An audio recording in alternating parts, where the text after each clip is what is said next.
बच्चों, आज मैं पुनः राम लक्ष्मण परशुराम संवाद के दूसरे अंश को लेकर आपके समक्ष प्रस्तुत हूँ।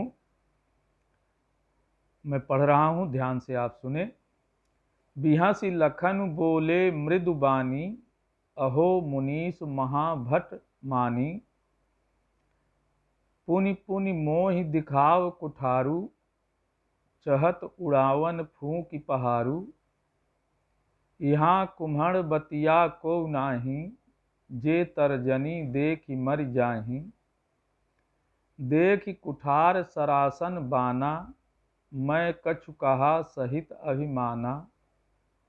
भृगुसुत समुझ जनेऊ बिलोकी, जो कछु कहूँ सहूँ रिस रोकी।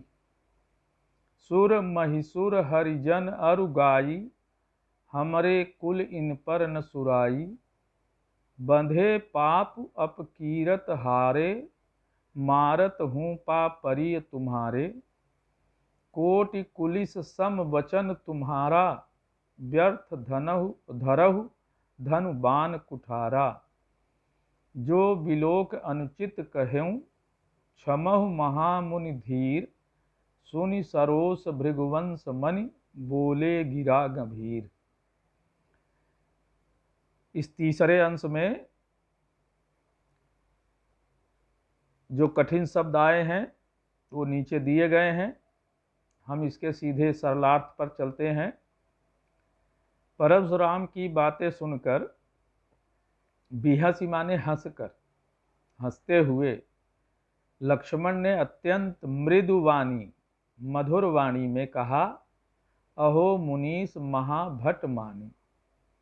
हे मुनिवर, आप तो महान योद्धाओं में गिने जाते हैं। अब पुनि पुनि मोहि दिखाव कुठारू, चहत उड़ावन फूक पहारू। बार बार आप अपना फरसा, कुठारू माने फरसा, दिखाकर डराना चाह रहे हैं। आपका प्रयास तो ठीक वैसे ही है जैसे कोई फूंक मारकर, मुंह से फूंक जो हम मारते हैं, मारकर कोई पहाड़ को उड़ा देना चाह रहा। माने मैं आपके फरसे को देखकर डरने वाला नहीं, ये व्यंग है। यहाँ कुम्हड़ बतिया को नाही, जे तर्जनी देख मर जाही।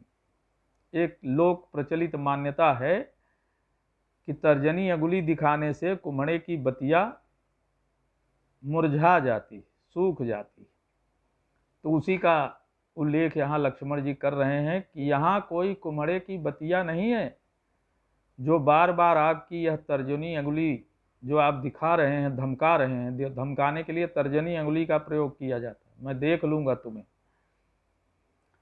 तो यहाँ कोई कुम्हड़े की बतिया नहीं है। कुम्हड़ा एक सब्जी बनाने का, सीताफल भी इसका एक नाम है।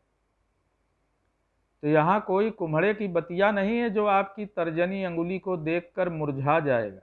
माने आपके धमकाने से हम डरने वाले नहीं।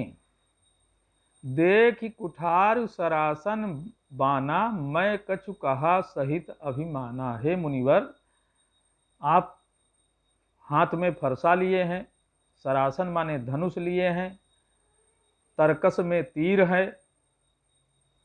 ये सब वीरोचित ताना बाना है, जिसे देखकर मैंने भी कुछ अभिमान में आपसे बातें कह दी। भृगुसुत समुझ जनेऊ बिलोकी। हे मुनिवर, आप भृगु के पुत्र हैं, महर्षि भृगु के पुत्र हैं, जनेऊ धारण किए हुए हैं, जिसे देखकर मैं जो कुछ भी कह रहा हूं वह अपने क्रोध को रोक कर बोल रहा हूं। क्यों? सुर महिसुर हरिजन अरु गाई। देवता, ब्राह्मण, ईश्वर भक्त और गाय पर हमारे कुल माने खानदान में इन पर वीरता नहीं दिखाई जाती। इन चारों पर हम अपनी वीरता का प्रदर्शन नहीं करते। किन पर? सुर, महिषुर, ब्राह्मण, हरिजन, ईश्वर भक्त और गाय पर हम अपनी वीरता का प्रदर्शन नहीं करते। बधे पाप, अगर इनकी हत्या कर दें, इन्हें मार दें तो पाप लगता है। अपकीर्ति हारे, और उनसे हार जाएं तो अपकीर्ति होती है, अपयश होता है, बदनामी होती है। मारत हूं पाप परिय तुम्हारे, हे मुनिवर, इसलिए आप अगर हमें मारेंगे भी तो भी हम आपके पैर ही छुएंगे, आपको प्रणाम ही करेंगे।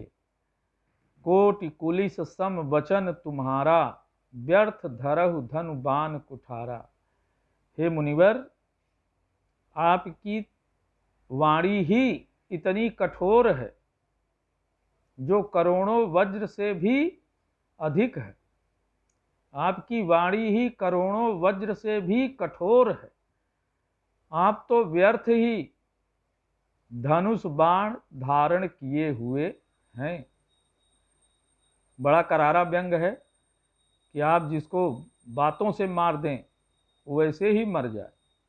धनुष बाण चलाने की तो आवश्यकता नहीं, क्योंकि आपकी बातें बड़ी कठोर शब्दावली में आप बोलते हैं। जो बिलो की अनुचित कहूँ क्षमहु महामुनि धीर, आपकी का ऊपरी ताना बाना देखकर, धनुष बाण फरसा धारण किए हुए देखकर, वीरोचित ताना बाना देखकर यदि मैंने कुछ अनुचित कह दिया हो तो हे महामुनि, हे मुनियों में श्रेष्ठ, आप मुझे क्षमा करें। सुनि सरोस भृगुवंश मणि, बोले गिरा गंभीर।